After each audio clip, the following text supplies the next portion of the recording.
Assalamualaikum warahmatullahi wabarakatuh. Alhamdulillahi rabbil alamin. Wabihi nasta'in ala umurid dunya waddin. Allahumma salli ala Muhammad wa sallama tasliman katsira. Kembali bersama Zulkarnain El-Maduri. Ya, tentu tak asing lagi bagi para pemantau akidah yang benar, bagi para pelaksana akidah yang benar, bagi mereka yang anti bid'ah, bagi mereka yang pendukung sunnah, karena lawan katanya bid'ah itu sunnah, lawan katanya sunnah itu bid'ah. Nah, setiap sesuatu yang tidak berbau sunnah itu namanya bid'ah. Gampang sebenarnya ya. Hanya saja yang menyulitkan itu cara berpikir manusia. Nah, akibat cara berpikir manusia yang penuh dengan polusi pemikiran, banyak yang menempuh cara-cara zalim di dalam memahami agama. Padahal bukan untuk kepentingan agama, tapi untuk kepentingan golongan. Golongannya dianggap sebagai bahtera yang bisa menuju surga. Sehingga tiket-tiket ke jalan lain yang dianggap berbahaya tidak dibenarkan dijual di pasaran mereka. Seolah-olah begitu agama. Ibaratnya seperti menjual tahu saja di dalam memahamkan agama gitu.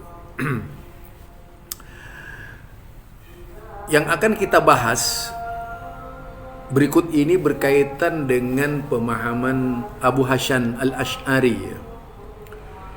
Kita tahu siapa Abu Hasan Al-Asy'ari.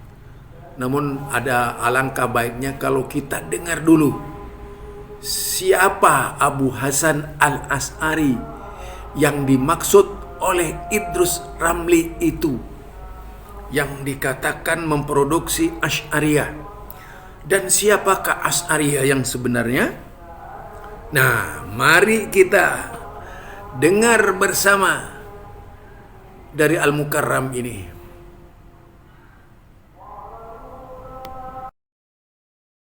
Membicarakan, menyampaikan ya tentang aliran-aliran yang berpecah belah di dalam Islam. Lalu bagaimana?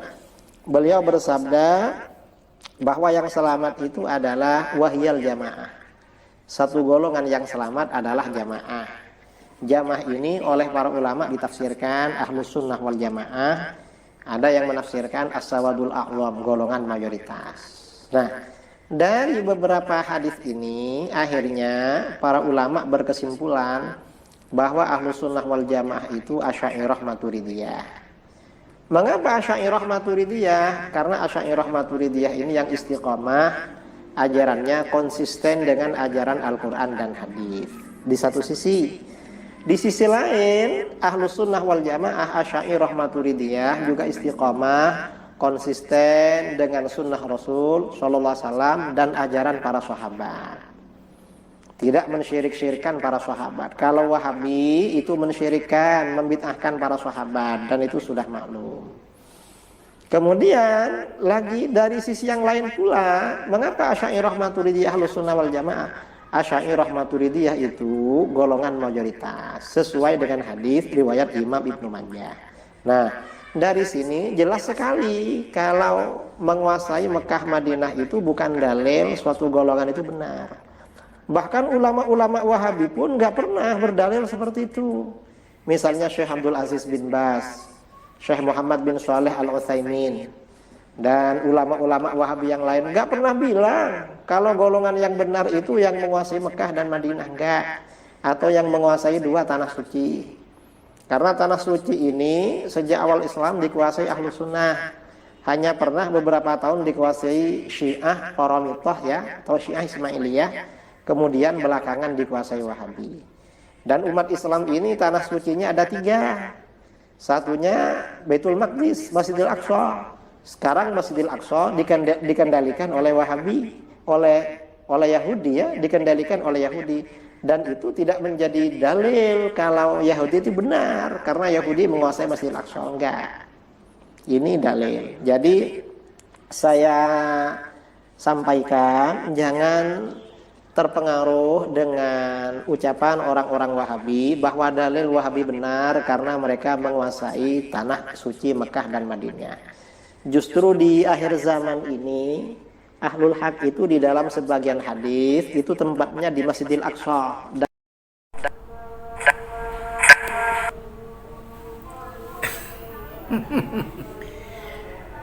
Itulah pernyataan Idrus Ramli berkait membahas hadis Ahlus Sunnah, membahas hadis iftiraqul ummah. Tetapi terus terang saja kalau saya melihat dari orang ini, dia bukan penghafal hadis ya, karena cara mengutarakan hadis saja tidak menunjukkan dia mengetahui hadis gitu. Hadis yang diangkat tadi itu tentang sataftariku ummati ala salasin wa sab'ina firqah, itu kulluhum finnar illa wahida man hum ya Rasulullah. Itu hadisnya dia ya. Makana alaihil yaum wa ashabi, yaitu makana ana alaihil yaum, saat aku ini masih ada sekarang ini, wa ashabi, dan sahabat-sahabatku. Jadi ukurannya agama itu, ini saya hanya ingin merujuk kepada hadisnya ya, bukan kepada Idrus Ramlinya. Merujuk kepada hadisnya yang bisa diartikan begini. Idrus Ramli ini ingin menyamakan bid'ahnya itu dengan bid'ah para sahabat, dan seolah-olah ingin menyamakan keberadaan Islamnya itu dengan pada zaman Nabi. Karena hadisnya itu yang dikutip tadi ya. Makana ana alahil yaum wa ashabi. Orang yang sama dengan aku pada hari ini dan sama dengan sahabat-sahabatku. Kalau ini menjadi parameter agama yang diyakini oleh Idrus Ramli, maka seharusnya dia tidak melakukan bid'ah. Tetapi hadis ini digunakan oleh Idrus Ramli hanya sebagai senjata untuk menghina Wahabi, bukan pembahasan ilmiah. Pertama dia mengatakan mensyirikkan sahabat yang mana yang disyirikkan? Di zaman Rasulullah sallallahu alaihi wasallam saja, ketika berbicara Datu Anwat, ada seorang sahabat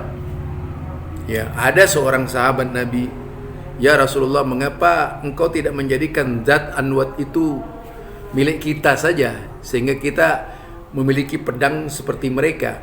Jawabnya, astaghfirullah, apakah engkau akan kembali musyrik lagi, katanya. Jadi Zat Anwat itu adalah keyakinan orang-orang musyrikin yang beranggapan bahwasanya pohon itu bisa memberikan berkah kepada pedang yang digantungkan di situ. Itu Rasulullah sendiri beranggapan sahabat kalau masuk ke arah sana itu bisa masuk kategori syirik, sehingga sahabat tidak melakukannya. Jadi tidak ada yang mensyirikkan sahabat. Idrus Ramli itu seperti keran air saja gitu ya, asal keluar. Jadi tidak melalui sebuah proses telaah mendalam terhadap kitab-kitab, tetapi lebih pada Konfusius pemikiran sebagai seorang pengklaim Ahlus Sunnati wal Jamaah. Yang pertama, Idrus Ramli mengklaim dirinya sebagai Ahlus Sunnah dan kemudian menyeret Asy'ariyah dan Maturidiyah itu sebagai gerbong dari Ahlus Sunnati wal Jamaah. Nah, kalau kita bicara sejarah Asy'ariyah, ya, Abu Hasan al-Asy'ari dulu ya. Mari kita mencoba mengkaji sejarah, yaitu secara jantan gitu. Abu Hasan al-Asy'ari yaitu lahir di Basra itu 260 Hijrah atau 873 Masehi, wafat di Baghdad 323, kemudian atau 930 Masehi, atau lebih dikenal Imam Asy'ari, adalah seorang yaitu mutakallim atau pemangku ilmu kalam yang berperan penting dalam perkembangan teologi Asy'ariyah, bukan teologi Ahlus Sunnah tadi. Jadi hidup pada era zaman kejayaan Islam. Pemahamannya adalah kawasan teologi aliran Islam Sunni Hambali. Jadi Hambaliyah dia ya. Jadi berarti bukan ahlul bid'ah dalam bidang ibadah, bidang bid'ah. Minat utama akidah, ilmu kalam, tafsir, logika, dan tentang hukum-hukum Islam. Tetapi yang mencuat itu berkaitan dengan teologi Asy'ariyah. Yang menjadi persoalan bukan karena Imam Asy'ari sebelum umur 10 tahun yang dididik berdasarkan ilmu hadis tadi, menghafal banyak hadis dari ulama-ulama hadis. Permasalahannya, begitu umur 10 tahun, masuk ke 10 tahun, Abu Hasan al-Asy'ari itu dalam pengaruh bapak tirinya, Al-Jubai, pengaruh bapak tirinya. Dan kemudian mengabdi sebagai Mu'tazili itu selama 40 tahun. Bayangkan 40 tahun itu dari usianya dia sejak umur 10 tahun sampai 40 tahun, berarti ada 50 tahun. Coba kalau kita pahami dari lahirnya Imam Abu Hasan al-Asy'ari ini, yaitu dia lahir tahun 260 ya, 260. Kemudian meninggal tahun 324. Artinya kalau dikurangi itu sekitar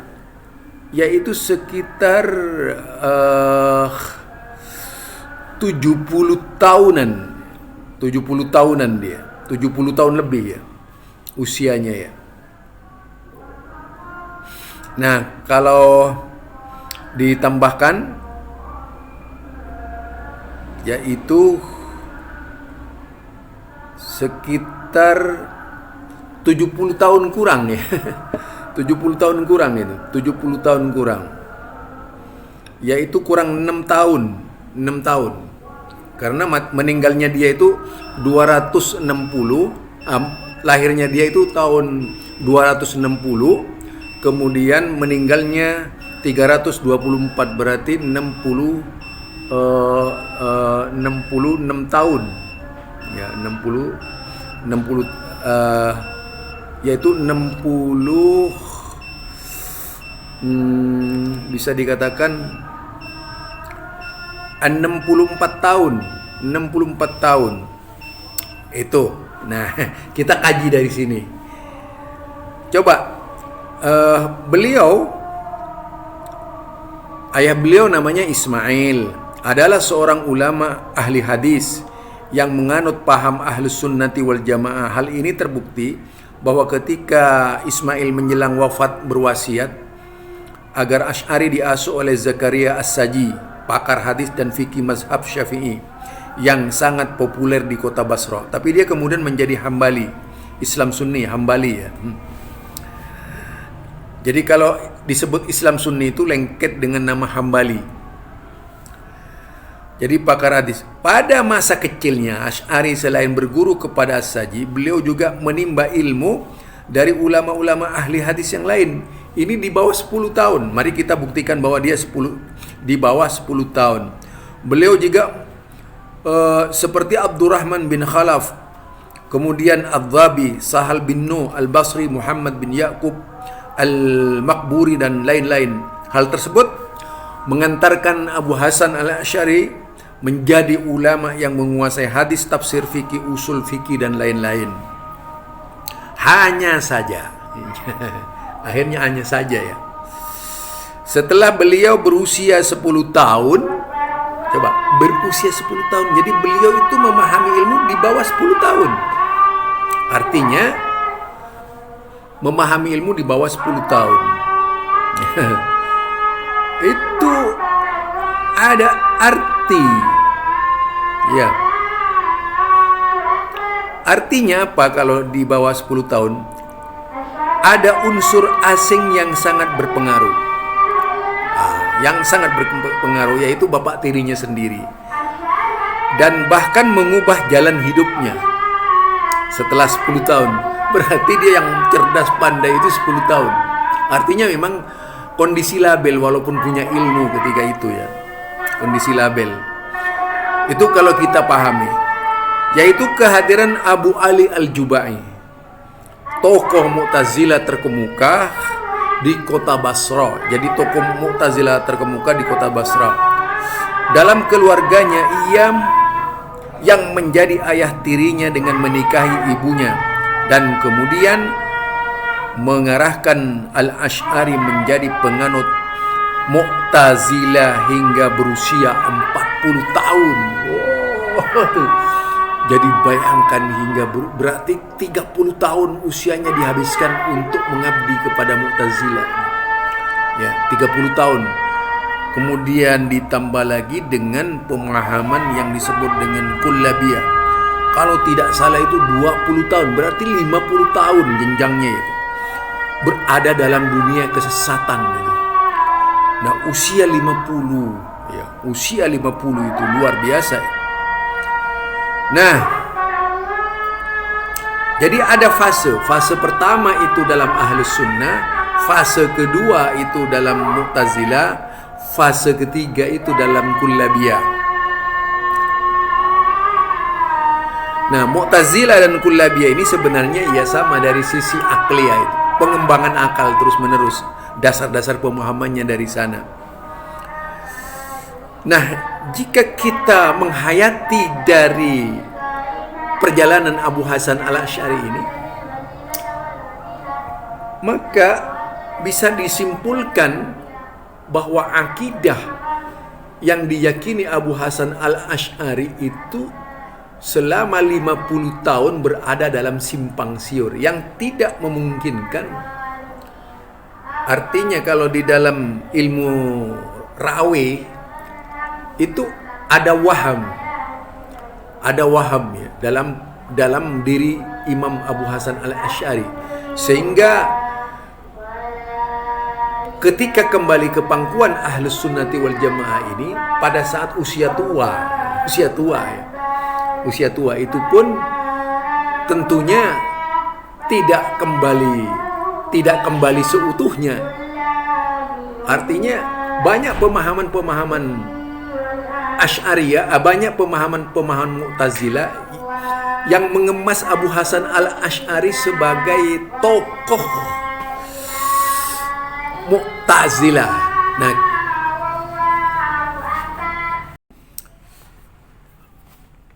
artinya kalau berbicara Abu Hasan Al-Asy'ari tadi yang lahir 260 meninggal 324 itu artinya beliau hidup selama 64 tahun. Ya. selama 64 tahun, kalau meninggalnya 324. Di sini kalau berbicara berkaitan dengan sejarah tersebut, selama 40 tahun beliau berada dan terperosok dalam akidah Mu'tazilah, ya, akidah Mu'tazilah, karena turut menyebarkan paham Mu'tazilah di samping mendakwahkannya. Baru di akhirnya beliau keluar dari Mu'tazilah, terus masuk ke dalam pemikiran-pemikiran kullabiyah, walaupun ini masih dipertentangkan ya. Dalam bab apa yang menyebabkan kullabiyah ini dikeluarkan dari kawasan Ahlus Sunnah wal Jamaah. Artinya kehidupan Abu Hasan al-Asy'ari itu kembali ke pangkuan Ahlus Sunnah itu di akhir hayatnya. Jadi di akhir hayatnya. Ya mungkin berkisar sekitar 14 tahun atau sekitar 10 tahun. Atau mungkin hanya 4 tahun saja itu.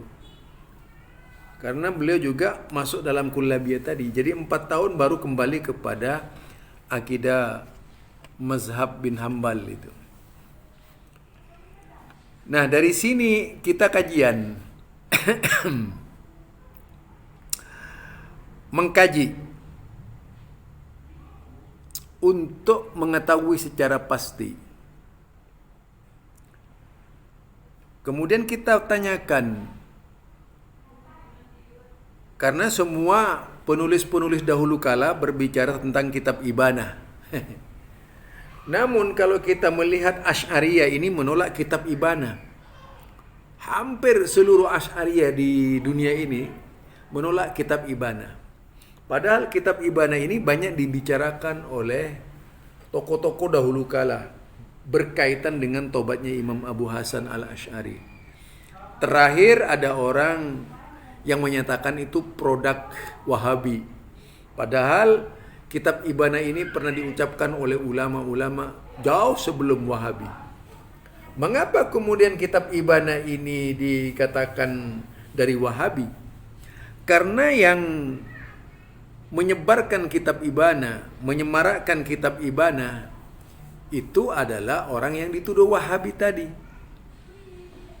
Makanya mereka menyebut itu paham Wahabi. Jadi kalau membaca perilaku kelompok-kelompok ahlul bid'ah ini yang berpikir ibtidah, tentunya tidak bisa melepaskan diri dari rantai pemikiran guru-gurunya gitu ya.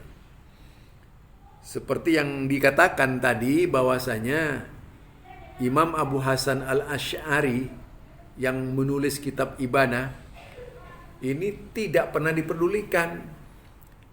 Yang diangkat oleh mereka atau Asy'ariyah sekarang ini bukanlah Abu Hasan al-Asy'ari.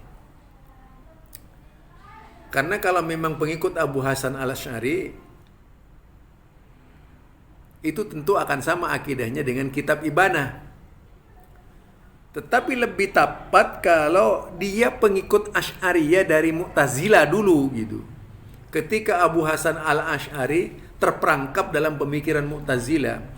Karena kalau melihat cara berfikirnya orang-orang yang ngaku Ahlus Sunnah itu sama persisnya dengan Mu'tazilah. Apa? Mendahulukan akal. Mendahulukan akal seluruhnya itu.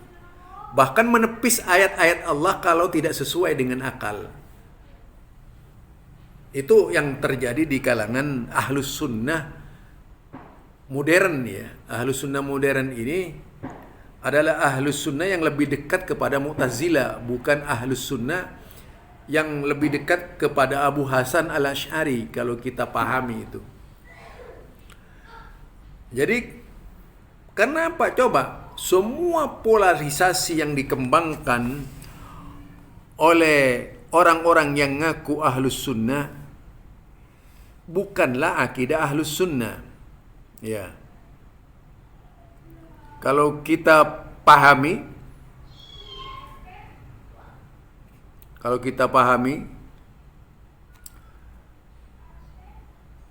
di dalam kitab-kitab Imam Abu Hasan Al-Asy'ari, jadi kitab-kitab Imam Abu Hasan Al-Asy'ari,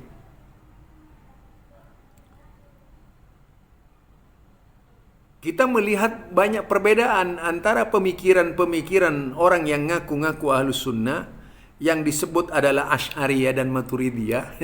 Tak ada tambahan Maturidiyah. Itu tidak mencerminkan sikapnya Abu Hasan Al-Asy'ari gitu. Lebih tepat itu hanya menjiplak nama Abu Hasan Al-Asy'ari.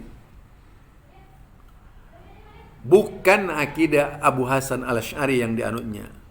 Jadi Asy'ariyah adalah mazhab teologi yang disandarkan kepada Imam Abu Hasan Al-Asy'ari, yaitu yang tadi itu yang wafat 323, ada yang mengatakan 324, macam-macam lah. Jadi Asy'ariyah mengambil dasar keyakinan dari Kullabiyah, yaitu pemikiran dari Abu Muhammad bin Kullab dalam meyakini sifat-sifat Allah. Kemudian mengedepankan akal rasional di atas tekstual ayat nas dalam memahami Al-Quran dan hadis. Jadi Abu Hasan Al-Asy'ari dalam masalah keyakinan terhadap sifat Allah mengikuti pendapat Ibnu Kullab, seorang tokoh ahli kalam filsafat Basrah di zamannya. Imam Abu Hasan Al-Asy'ari kemudian berpindah pemahamannya 3 kali sepanjang hayatnya. Ulama Asy'ariyah selanjutnya Imam Abu Al-Haramain Al-Juwaini dan selainnya melakukan takwil terhadap sifat-sifat Allah dan menggunakan prinsip pokok usul akidah Mu'tazilah ke dalam mazhabnya. Jadi di sini ada perannya Al-Juwaini, Al-Haramain tadi, Al-Haramian Al-Juwaini. Ya, perannya aktor Al-Juwaini inilah yang memiliki pemahaman metode Mu'tazilah dengan cara menakwil ayat-ayat Allah, bukan Abu Hasan Al-Asy'ari. Jadi benar-benar adalah Asy'ariyah.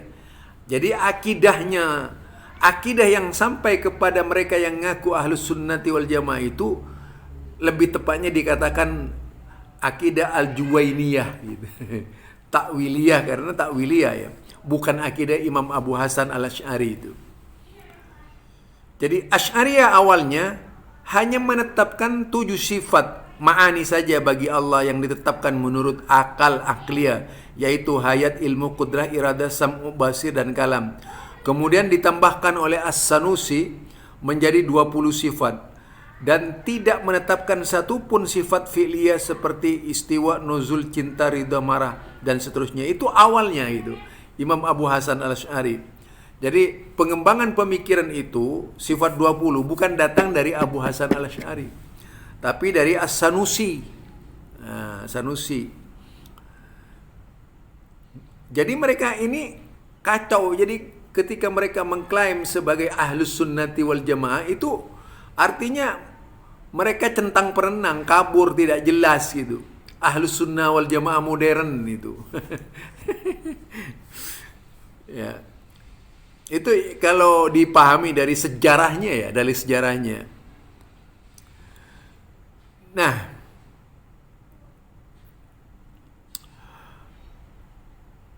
kalau kita baca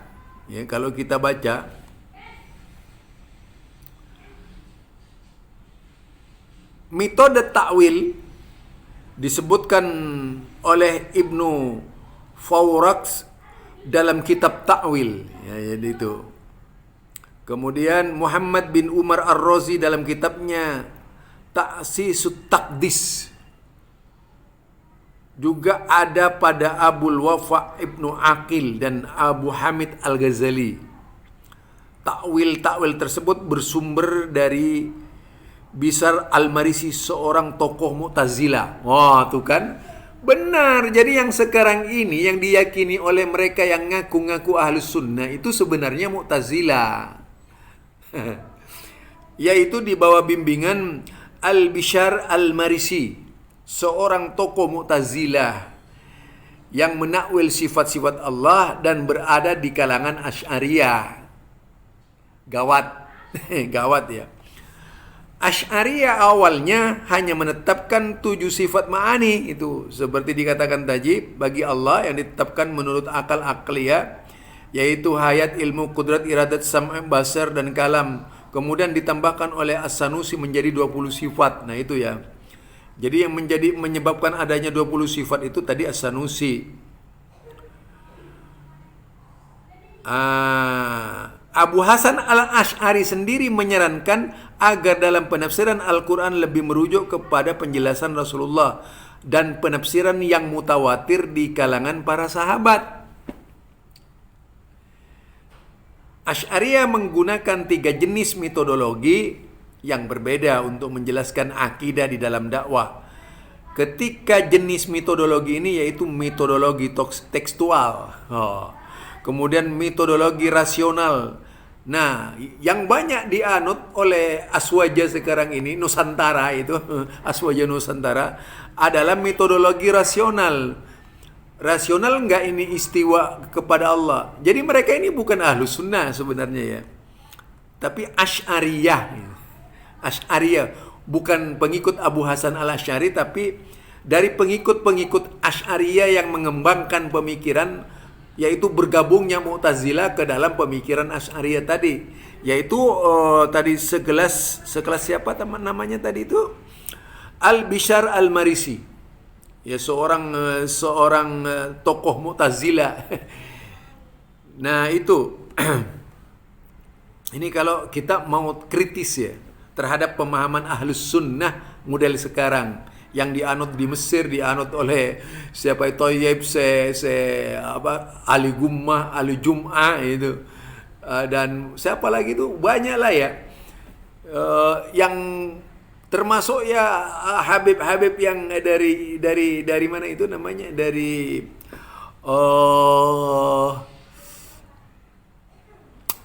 mana itu, Hadramaut ya, Hadramaut. Tadi banyak yang tenggelam dan masuk ke dalam pemahaman Asy'ariyah, tanda kutip bukan pengikut Abu Hasan Al-Asy'ari, tapi pengikut Asy'ariyahnya yang mengembangkan pemikiran gitu. Kemudian metode tekstual dalam mazhab Asy'ariyah untuk menerima wahyu didasarkan kepada Al-Quran dan hadis. Kemudian metodologi rasional menerapkan ilmu logika. Nah itu, jadi tekstual kemudian dibahas secara rasional. Masuk akal enggak gitu. Nah itu rasionalisme inilah yang berkembang di kalangan kelompok-kelompok yang ngaku-ngaku Ahlus Sunnah tadi itu. Jadi mereka berteriak, bertakbir mengaku Ahlus Sunnah. Ya, artinya mereka ini mengagung-agungkan, membesarkan dirinya gitu. Sebagai kelompok Ahlus Sunnah, Ahlus Sunnah, Ahlus Sunnah. Walaupun mereka sebenarnya tidak sejalan dengan sejarah Ahlus Sunnah yang sebenarnya tadi gitu. Karena Ahlus Sunnah itu lebih pada yaitu pemikiran-pemikiran Ahmad bin Hanbal, bukan pemikiran-pemikiran yaitu tadi Asy'ariyah ya. Nah, sejarahnya aliran Asy'ariyah ini berkembang dengan pesatnya di Irak. Kemudian ia berkembang di Mesir pada zaman Salahuddin Al-Ayyubi. Jadi di Irak dan Asy'ariyah ini di Mesir. Lah kalau kita lihat sekarang perguruan tinggi Mesir itu sudah pasti tidak bisa dilepaskan dari perkembangan, yaitu zaman Salahuddin Al-Ayyubi, dari perkembangan pemikiran Asy'ariyah, bukan Abu Hasan Al-Asy'ari. Di Syria dengan sokongan Nuruddin Zanki di Maghribi, dengan sokongan Abdullah bin Muhammad di Turki, dengan sokongan Utsmaniyah Dan di daerah-daerah lain, ideologi ini juga disokong oleh sarjana-sarjana dari kalangan mazhab Hanafi, Maliki, Syafi'i, dan Hambali. Jadi ulama-ulamanya itu juga dari Hanafiyah ada Asy'ariyah, Malikiyah ada Asy'ariyah, Syafi'iyah ada Asy'ariyah. Jadi kabur ketika Asy'ariyah ini masuk ke dalam imam-imam, ke pengikut-pengikut mazhab itu, akhirnya mereka menjadikan senjata bahwa pengikut-pengikut mazhab itu adalah benar. Padahal di pengikut mazhab itu pecah. Jadi ada yang tetap pada prinsip-prinsip tadi, yaitu prinsip-prinsip Imam Ahmad bin Hambal. Antara mereka adalah Al-Asfaraini, Al-Qafal, Al-Jirjani, dan lain-lainnya hingga sekarang gitu ya. Jadi dinasti Saljuk pada abad 11 sampai 14 Masehi, Khalifah Aib Arsalan beserta Perdana Menterinya Nizamul Muluk sangat mendukung aliran Asy'ariyah. Nah, jadi itu. Jadi sekarang Asy'ariyah itu kalau di Indonesia mencari dukungan pemerintah juga itu supaya akidahnya kita menjadi Asy'ariyah semua. Itu pasti ya. Nah, karena Asy'ariyah ini juga tidak bisa dilepaskan dari politik. Sehingga pada masa itu penyebaran paham Asy'ariyah mengalami kemajuan yang sangat pesat, utamanya melalui lembaga pendidikan bersama Madrasah Nizamiyah yang didirikan oleh Nizamul Muluk. Oh, itu kan. Artinya Asy'ariyah ini tidak bisa dilepaskan dari aktor-aktor intelektualnya, ya terutama dari kalangan Mu'tazilah. Nah, Abu Hasan al-Asy'ari tidak diikuti itu tadi. Bentuk penyesatan yang luar biasa ya. Kemudian dalam konsep ketuhanan misalnya, Asy'ariyah menetapkan sifat Tuhan menjadi 7 saja menggunakan metodologi rasional masing-masing, yaitu kekuasaan, kehendak, pengetahuan, kehidupan, pendengaran, penglihatan, dan pembicaraan. Sifat maknawi ini merupakan sifat pengadaan atau takwin kepada Tuhan. Adapun sifat khabariyah bagi Allah, mereka pun menakwilnya. Jadi takwil ke takwil itu. Iya ya. Kita melihat di situ tokoh penting yang banyak mendukung gagasan Asy'ariyah ini. Abu Hamid Al-Ghazali adalah salah satu pengikut Asy'ariyah yang membuat banyak karya tulis. Pemikirannya yang berpengaruh berkaitan dengan teologi. Beberapa karyanya ini berjudul yaitu Al-Jamal Awam an Ilmul Kalam, Al-Munkit Minad Dalal, dan Ihya Ulumuddin. Karya-karya ini merupakan bidang kajian di pesantren-pesantren itu. Jadi kalau kita lihat Ihya Ulumuddin ini, seluruh pondok pesantren klasik di Indonesia itu mempelajari Ihya Ulumuddin. Jadi itu ya, kalau kita pahami ya. Ibnu Katsir sendiri menyatakan dalam muqaddimah kitab Ibanah bahwa para ulama menyebutkan bahwa Syekh Abu Hasan memiliki 3 fase pemahaman. Pertama, ia di atas manhaj Mu'tazilah. Kemudian fase kedua yaitu menetapkan sifat akliyah yang 7 hayat, ilmu, kudrah, iradah, dan sami', basar, dan kalam, serta menakwilkan sifat-sifat Allah yang khabariyah. Pada fase terakhir menetapkan semua sifat Allah tanpa takyif dan tanpa tasbih, sebagaimana disebutkan dalam Al-Ibana, kitab terakhir yang ditulisnya. Lah, jadi Ibnu Katsir itu kitab Ibana memang karangannya Abu Hasan al-Asy'ari ya. Kemudian Ad-Dahabi juga menyatakan bahwa Ibana itu memang karangan Abu Hasan al-Asy'ari. Tapi kemudian oleh kelompok Ahlus Sunnah modern itu disebutlah itu karangan Wahabi. Karena memang berbeda, Abu Hasan al-Asy'ari dengan Asy'ari berbeda sekali itu. Itulah permasalahannya. Jadi mereka yang mengklaim Ahlus Sunnati wal Jamaah sebenarnya berangkat dari pemahaman yang kontradiksi dengan Abu Hasan al-Asy'ari. Bukan pengikut Abu Hasan al-Asy'ari, tetapi adalah pengikut kemungkinan besar ketika Abu Hasan al-Asy'ari dalam manhaj, yaitu Mu'tazilah. Nah, Mu'tazilah. Karena banyak sekali tokoh-tokoh Mu'tazilah yang masuk ke dalam bendera-bendera tadi Ahlus Sunnah, yaitu ikut-ikutan merusak pemahaman Abu Hasan al-Asy'ari dengan berbagai macam takwil. Jadi mereka yang mengklaim Ahlus Sunnah wal Jamaah itu memang perlu dengan cermat dipahami dari berbagai kitab. Apakah memang sejalan dengan Abu Hasan al-Asy'ari atau tidak? Yang kenyataannya mereka bukanlah pengikut Abu Hasan al-Asy'ari, tapi lebih tepat dikatakan pengikut Asy'ariyah lama. Jadi masuk dalam Qaulul Qadim Abu Hasan al-Asy'ari. Qaulul Qadim Abu Hasan al-Asy'ari, ya, bukan Qaulul Jadidnya. Qaulul Jadidnya itu yang ditinggal, tapi yang diikuti adalah Qaulul Qadim Abu Hasan al-Asy'ari.